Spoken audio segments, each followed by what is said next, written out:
So it is, Anonymous. Hello and welcome, YouTube, to Cthulhu Confidential, GM'd by Magician. And so we get to Roy's Chop Shop and Yig Moonshine. Yes, let's call it that. I don't like this bar. Can I go home? Would you like to recap very briefly how we got to this point? Yeah. Yeah. So, following a trail of gangsters. Click. So professional. Following a trail of gangsters, we learned that Helen was seeing Alexander Whitey, got bored of Alexander Whitey, took his books by dating Phil, Alexander Whitey's accountant, brought the books to Bud, was too crazy for Bud, who handed off to Mickey Cohen, who was worried about her mouthing off to the big boss, and got her drunk on the memory-erasing moonshine of one Roy. That sounds about right. Oh my god. Okay. I mean, details are fungible here and there, but yes, They are? Cool. What currency? Uh-huh. That's what fungible means. Yeah. Fine. English is not my native language, as you might have surmised. Flexible? Sure. Negotiable? Non-currency barter? And so Dex now knows where this Roy Bedact resides. Yep. The one remaining trace leads directly to him. Well, there's a very faint secondary trace, but I don't really feel like it's worth pursuing at this point. Great. So let's take a look at Roy. Chop Shop Moonshine. So the clearest hit was that the name Yig actually resonated, which is why I dropped it. Not that Dex knows what Yig is. No, but he does know that it's an important word because Clara was scared of it. Kind of wish I had met one of those secret masters. Oops. I would regret this. Alright, well, after very thoroughly cleaning his gun, not a euphemism. What? Dex procrastinates. By cleaning his gun. Moving on. Oh my god. Moving on. The day after, so early enough in the morning to be awake and everything's good, and more to the point, early enough in the morning for gangsters likely to have a hangover. Dex sets out for the Chop Shop and Chthonic Moonshine bar. Yeah, that sounds about right. So you do have an address, although at that point it's not so much a street as a direct field. Well, desert, rather, Mojave Desert. Yes. Why did I think we were in New York? Shut up. I don't know. And so without any particular issues, you do find yourself approaching a garage sitting essentially in the middle of nowhere. Yeah. There is... Now, I'm not taking...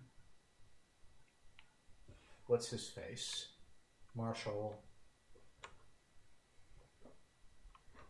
I think I'm not taking Marshall because I don't really expect to make it out of this. Like, for How nice. For the warehouse... Yeah, I like that. That was it. This thing is I don't. No, I'm not taking Marshall. Sorry. Yeah, it. What are you doing? I hit my keyboard and then it did a thing. Well, stop hitting your keyboard. Is this another euphemism? Is any verb followed by a noun a euphemism? Yes. Yes. Sigh. The garage has a disused oil derrick on the other side of it. Of note, I will be filling up a lot more proactively than normal. Right. So this is the Mojave. I can't get there on a single fill up of gas anyways. Well, you're just outside Los Angeles. It's not Mojave proper yet. Yes. Having literally driven this, Yep. I can't get there on a single thing of gas these days. Okay. So I'm basically going to make sure that I don't have to stop for gas when I'm fleeing for my life. Okay. You maybe even have a canister of gas. And I also have a completely different canister, not previously used for gas, of water. Okay. And not a problem. So, yes, I was saying garage, oil derrick, everything is blasted by sand and dust. It seems to be deserted. The only living thing that you can even see is some sort of massive crow sitting on the oil derrick. Okay. So it's probably about 9 when I get there, because I start off really early. Sure, let's say that. Alright, so it's deserted. There's a derrick. There's the chop shop. There aren't any cars around? Not standing outside, no. Well, I park rear end to the chop shop. So I actually back around. Yep. Okay. So as you get out of the car and approach the chop shop, the crow flies off with an awful cry. Ah, okay. And for a moment, you're not certain. There was probably a trick of light as it's, backlit by the sun. But you think you see a string tied to one of its legs. Okay. That's not a crow. It's too big to be a crow. It puts you in mind of a statue you left in your office. The one that you marked with the string to show there was the real one. What a crazy coincidence this is. Ah! Literally. Yeah. Damn it! I should have given in to my curiosity and drilled it.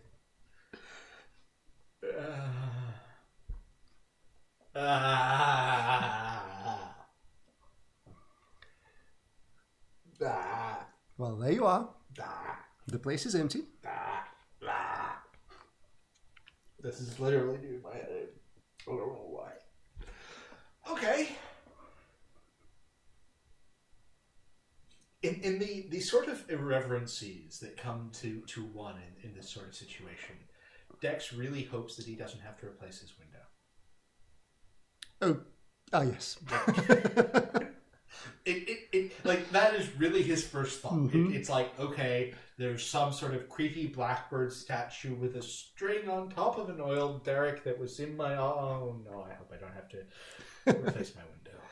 It is comforting to care about the trivialities. It is really comforting to care about the trivialities. Okay. What you doing? Taking my revolver out of my shoulder holster and rotating the barrels so that the barrel lines up with the You're ready to shoot. I'm ready to shoot. I'm trying to be technical, but I don't have guns, so... Neither do I. I'm ready to shoot. Safety's still on because I don't feel like shooting myself. Mm-hmm. Replacing the thing in my shoulder holster, but not buckling up my shoulder holster. I knock on the door. No response. So this is the massive garage doors that roll up to let the cars in. No, I tried to knock on an office door. Yep. So just the garage doors are actually halfway open. You could just duck under and get in. No response to you knocking on the office door on the side. Hello, the premises. Nope.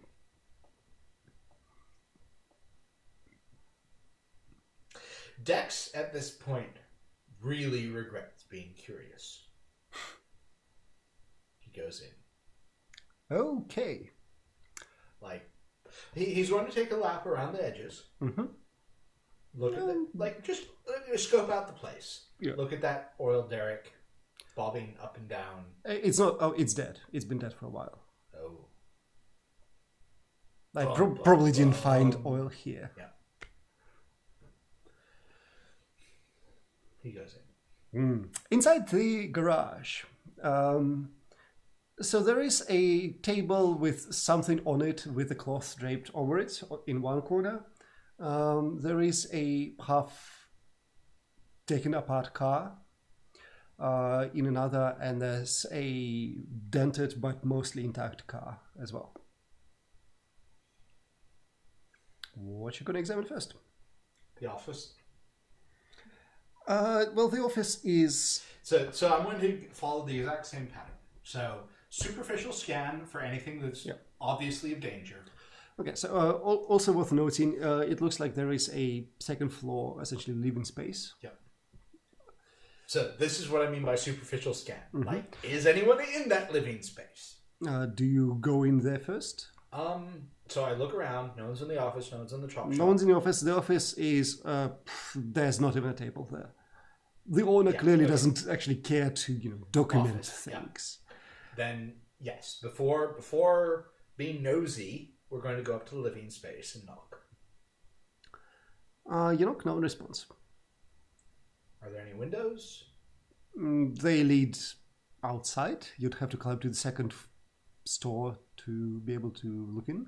Put my ear to the door. Okay. And do I hear anything? What skills do we have? Sheer fucking paranoia. Probably sense trouble is what I'm That would be sense trouble. You know what? Sure, let us do that. What did we roll? 2. Oh dear. I'm going to... So, there is a movement behind you. You have no idea how the guy got behind you. I will give you a chance to spend the view edge, because right now you are at the setback to being knocked unconscious with a wrench. Yeah, no, that's gone. Roll another die, because that's what it does. Roll well. You didn't roll well. So, folks, this is a situation that is entirely consistent with every single character I have ever played. As soon as it gets to actually physical action. As soon as there is any risk whatsoever, the dice go... Okay, well, that went fast. You get hit by a wrench to the back of the head and lights go out. Yeah. Wow, well, we're going to skip through all of that nonsense. You return to head-splitting consciousness as... sorry. Extra problems? No, you can't even take extra problems for this. No. You got clocked. The ground jerks under your feet. There is a rattling of metal. As you eventually you realize, as you're being lowered in a cage, on a chain. As Roy, it's probably Roy, it's fairly safe to assume, is struggling with the wheel to do so. He is giggling to himself as he does that. Other thing of note is you are draped in a very, very bloodied piece of cloth. Okay, first question. Have I been searched? Yes, your gun is gone. Poop. Second question. Where am I?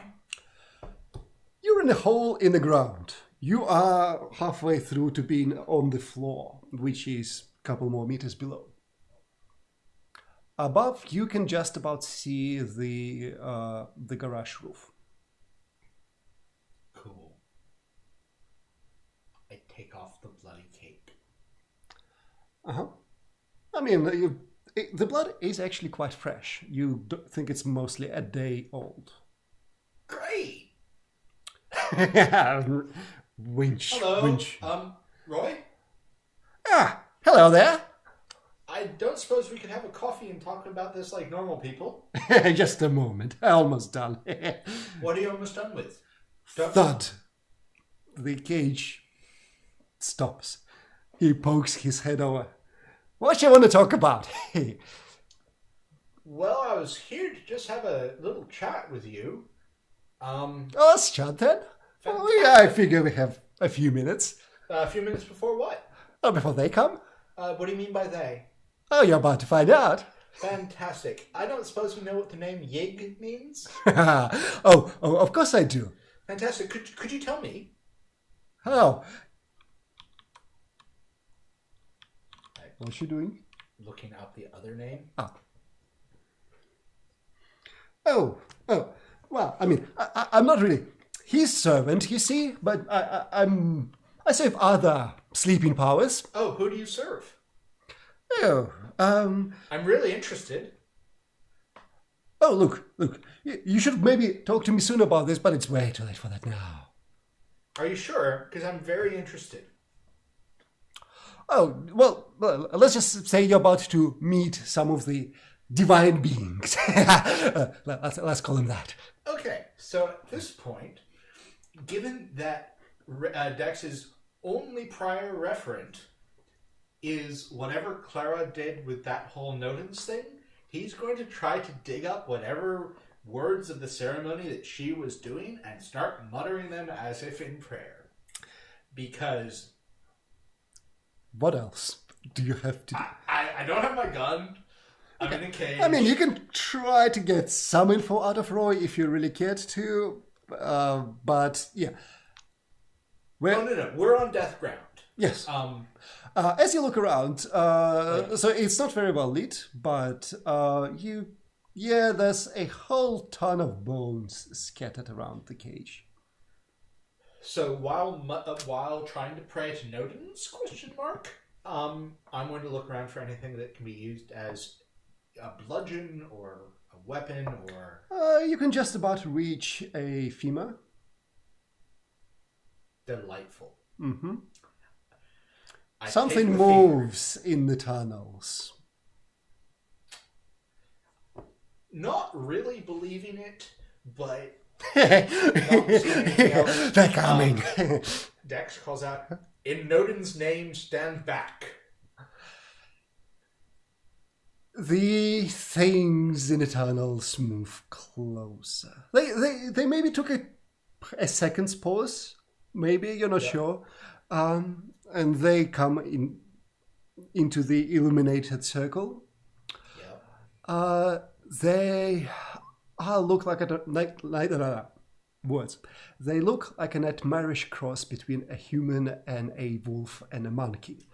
Rubbery skin, long snout with prominent teeth.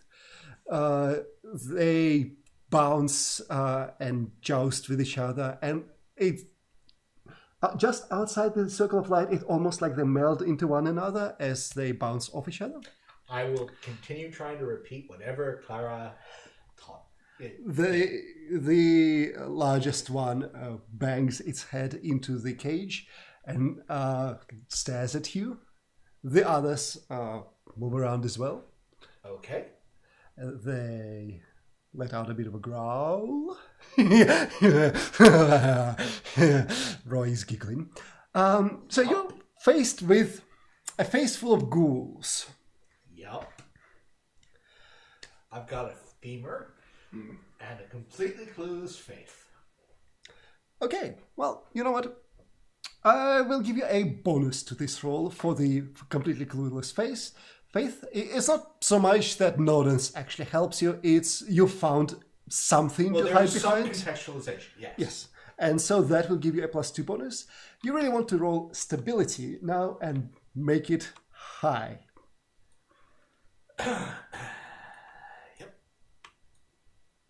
So, completely out of resources. Yep.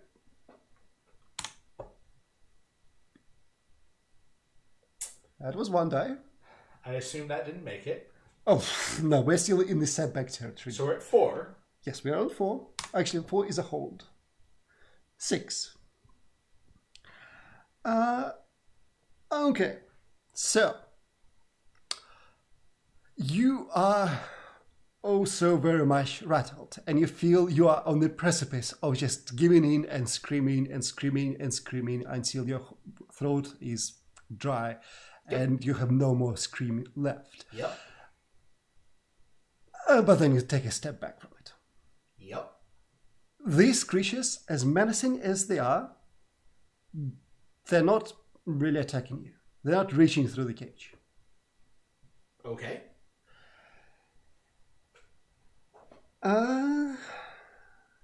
What you doing? I mean, they're there. They're moving around. They're sniffing at you. Roy's still giggling from above. Hey, Roy, your friends are pretty nice. Do you have any steak? What? Well, I mean, they're hungry. We need some steak. He will... With garlic. Curse. He will run off. You have maybe a minute before he comes back if you wanted to do something. Otherwise, a minute later.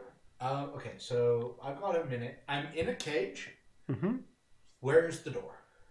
Well, there is a door to the cage. Yep. Right in front of you. Okay, so the first thing I'm going to do is, happily, I'm in a cage. I'm going to force the door shut with a femur as a bar. Okay. So I'm going to try. The door is actually locked. Great. I want to try to keep it that way. Okay. Sure. There is a cage between me and them.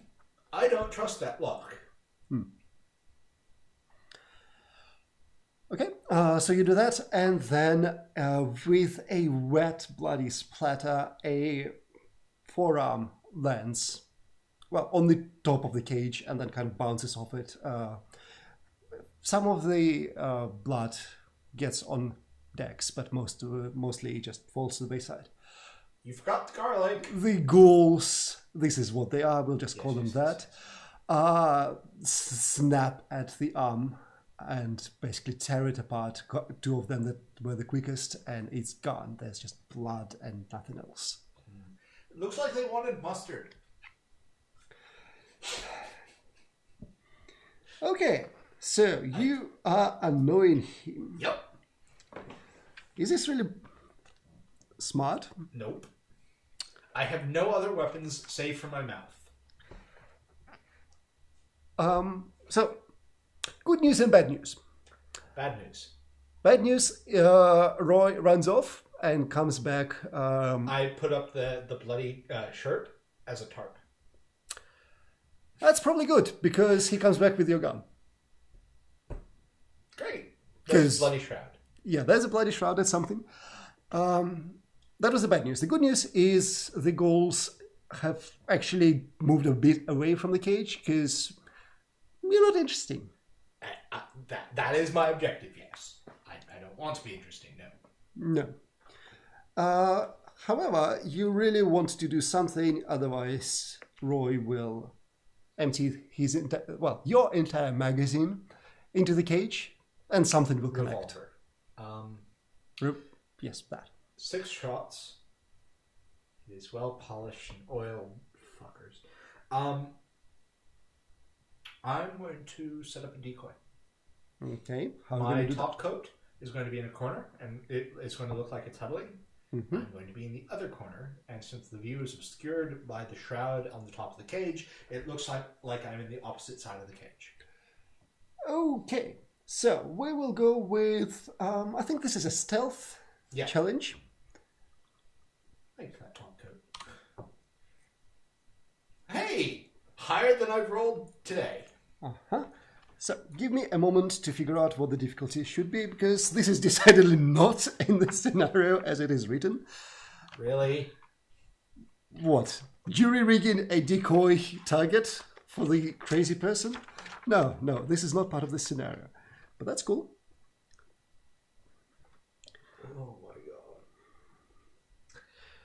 Folks, welcome to my characters. Well, so roll the second die, because you definitely want to roll.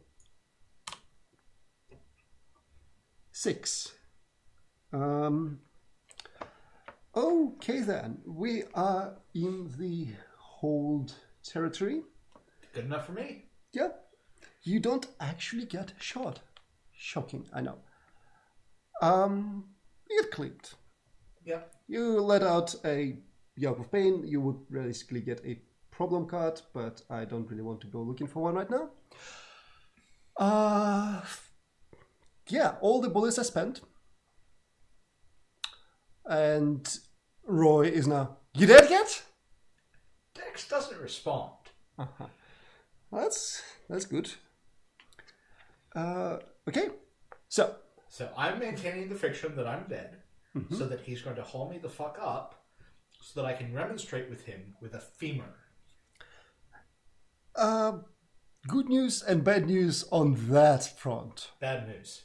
Bad news, he's not hauling you back up. Yep. Good news, he's not watching either, from the sound of it. You think you hear the footsteps disappearing. Kind of neutral news, the ghouls are still there. Yep. They don't seem horribly hostile. Great. Okay. There's a bloody rag, and I'm bleeding. Step 1, bind up my wounds. It would be nice to not have any open wounds with whatever these crazies are around. Okay. Okay. Wounds bound. Step 2, make sure that there's fresh cloth over the bindings so that I'm not wearing blood. Good call. So, he draped me in blood, therefore blood is bad. Yes. From just observing it, Yep. You think it's not even so much blood as dead? I'm trying to fail to show injury. Yes. Okay. What is the cage made out of? Metal. It is pretty solid. So, the top of the cage is also metal. How are the joints of the cage? Are you trying to break it? I mean, the easiest way to get out would be to actually open the... My objective is to go out the top. That will probably prove difficult. Okay. Great. Okay.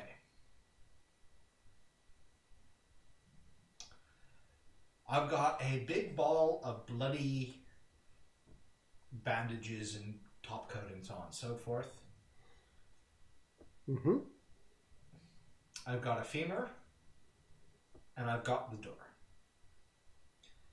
Is the cage wire spacing sufficient that I can climb it with pretty good reassurance? Yes. Okay. Here's what I plan to do if I think it's a good idea.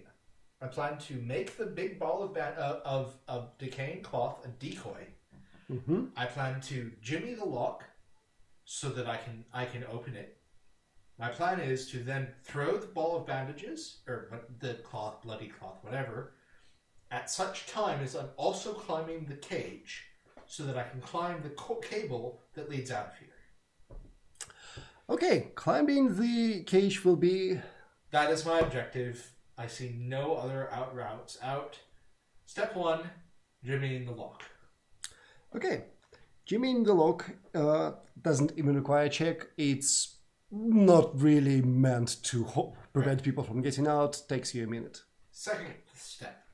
Are the ghouls still near but not slavery? Yes, we'll go with that. Okay. They've mostly retreated into the darkness. So now, they're still watching. With throwing the lure down the tunnel they came from, without looking to see the result, because looking behind you breaks air resistance, as we've learned from Windswind, I climb the cage. Okay then. That does sound like a check. An athletics check. Well, I'm going to say -1 from the bullet wounds. Yeah, let's go with -1 to all physical tests until you fix it. Well, until you fix the problem. The problem is that I was shot. Yes. So seeing a doctor and getting it properly treated will fix it. 3. 3 is... You want to go higher than that. Well, is it... Yeah, well, of course I want. Yeah. 9. 9. 8. No, 9. That is an advance. Oh, good. So well done on finally rolling something that was better than... A 3? Yeah, a 3 on 3 dice. Oh my god. So as you toss the bloodied rag, the ghouls do indeed lurch for it. Okay. And that buys you that one precious second to basically fly up the cage. Yep. And to put some distance between you and the ground. Yep. As you glance down on the way, you see them looking up in fascination. You manage to go on without making too much of a sound. Great. As you get to the top, you find yourself, as you're trying to climb out of the hole, face to face with Roy. Who... I grab him. Okay. Just... Yep. You start struggling with him. Like, I'm one hand on the damn cable, the other hand, I want to grab him. Mm-hmm. Sure. Because the more precarious his position is, the better it is for me. Okay. So you are hanging on to the cable, 1 foot on the ground, and then you grab Roy with your other hand. Yep. He just... Hopefully was not expecting that. I wasn't expecting that. Well, he moved forward to you to see what the noise was. He screeches something and just tries to claw at you. So we will be doing a fighting check now to see which one of you goes down the hole. Is my negative cancelled out by the fact that I've got my hand on the rope and my foot on the ground? That sounds about reasonable. We shouldn't have this be a cliffhanger, should we? Oh no. We are resolving this thing.